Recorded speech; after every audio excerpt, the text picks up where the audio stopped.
are working hand in glove with the world, European and North American governments, the Israelis, the Russians, even the Chinese are there, of course, in Sudan, the Americans, the Canadians, the French, the English, how all of them are working, and also with all the top NGOs in the world, from Human Rights Watch to CARE to Oxfam, etc., and they have only one objective in mind. I'm talking about Sudan, that is to get rid of all the blacks living there so that they can get at the natural resources under their feet. Now, I didn't go with any as a tourist on a tourist visa, and I didn't go as an embedded reporter with anybody. I went with a group of very trusted comrades, ex-Secret Service, and all of us, armed to the teeth, went to the areas which we thought necessary to go and see the things that were being done there to the people. And it's absolutely amazing. Africa is an amazing continent. You know, for $20,000, you can kill an elephant. For about $15,000, you can kill a lion. For maybe $8,000, you can kill a zebra. And for about $20, you can kill a black person. About $100, you can kill his whole family. That's Africa. And until you're there, you don't really understand it. So what I've done in this... You were telling me you've got photos so hardcore you probably can't even put them in your book? Well, you know, as a matter of fact, you know, the Spanish version of this book was released last year, all right, just as because I was in Spain, as, you know, Bilderberg was first released in Spain. You know, this book was released in Spain. My publisher had a look at the photos. You know, they met with the lawyers and they said, we cannot do this.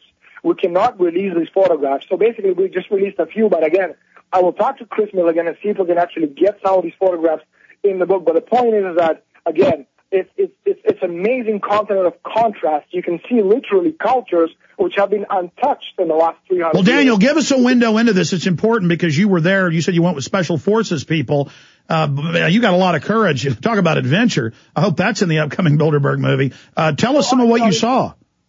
Well, again, some of the things that you see is the long-lasting friends that, you know, everybody has assumed over the last decades and several generations, especially since the Second World War, you know, the British and the Americans, the Israelis and Americans, these things no longer exist. You know, the Americans are fighting the Israelis, the British, the Americans, the Russians, the Chinese, the French.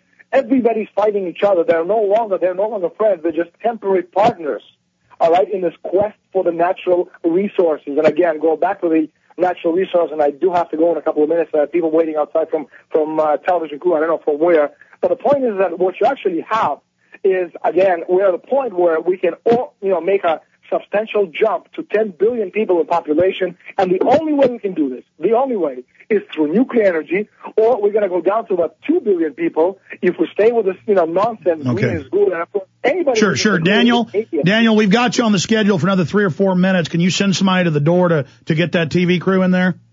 I can probably do that. Okay, good. Well, let me just ask you these final questions here in the time we've got then, but can't wait to have you said in the next few weeks you'd come back on for an hour, correct?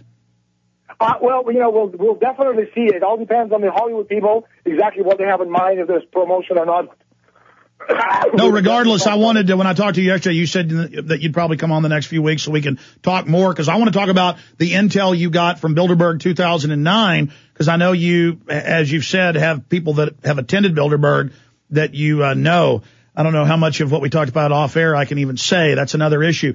Did you see the articles about the meeting 2 weeks ago before Bilderberg, right before it, of David Rockefeller, of the Bill and Melinda Gates Foundation, of Warren Buffett, where they admit here that, you know, basically they don't want people to think they're an alternative to world government, and that the meeting was over population, that it was all about reducing world population, and that they really want to get this job done. Your comments on this group they're now calling... I haven't seen it, but, you know, again, it's you know, it's the policy of the World Wildlife Fund, you know, the genocide policy of, you know, of the two degenerates, the Prince Bernard of the Netherlands, one of the founders of the Bilderberg Group, and of course the consort of the Queen Elizabeth II of England, Prince Philip.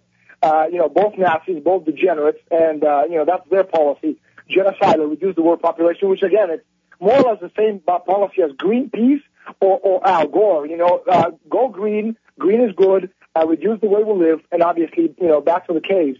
That's not good. That's idiotic. And anybody who follows it, again, has to understand why they're talking about it. But again, maybe we can talk about this the next time. Absolutely, neo-feudalism. Shadow Masters, though, it's going to come out in the fall or winter of this year in the United States. Daniel? Yeah, it's going to come out in the fall. Very, very exciting. Just in the last minute or two with you, Any key information that you haven't covered that you've gotten from Bilderberg this year? Any inside intel? I'm sorry, I didn't hear anything you said. Any extra info on what happened in Bilderberg 2009? Well, actually, yes. I'm just working on my Bilderberg report right now. There's a lot of information. I have a 73-page, report from these people, and I'm going very, very slowly through it. And when I have the whole thing done, what we'll do is we'll post it on my website. And that's DanielEstulin.com? Or BilderbergBook.com. All right. Well, Daniel, I appreciate your time. And again, I'd like to get you up for a full interview in the near future. I hope the family's doing well. Everybody's doing well. And again, I want people to remember the C-Think Productions and the New World Order, they went after us and they blindsided the people in the film. And obviously, these people, one way or another, we have to let them know that certainly we don't agree with them. Did they promise you that it wasn't going to be a hit piece? Again, it doesn't really matter at this point. It's he said, she said. But the point is that, you don't follow somebody around for a year and a half not to have them in a film. You know what I mean? So the intention was to have me there as a centerpiece. But unfortunately, I didn't say enough stupid things. So, obviously you couldn't have me in the film. As I said, there's everything I say makes perfect logical sense. I can explain to you what today called the Bilderberg was called Venetian nobility 800 years ago, why language, creates cultures and nations and not the other way around. I agree with you. You want people who wear toilet seats screaming the government did it. Yeah, well, we've got to somehow reach out to the public. None of us are perfect, but we have been somewhat effective at waking a lot of people up, and then they can find more eloquent and refined folks like you, Daniel Estulin. But, we all do the best job we can. But I agree, the film is somewhat of a distortion. Overall, we're going to make lemonade out of these lemons. Daniel, we will talk to you again very, very soon. Godspeed. Congratulations on all your success. Take care, Alex. Take care. There he goes from Spain, ladies and gentlemen. Okay, John, go ahead and let him go. Thank you. Don't forget, folks, if you want to see the Bilderberg Group in living color, understand the master plan, Endgame, Blueprint for Global Enslavement, this is the film to get, InfoWars.com.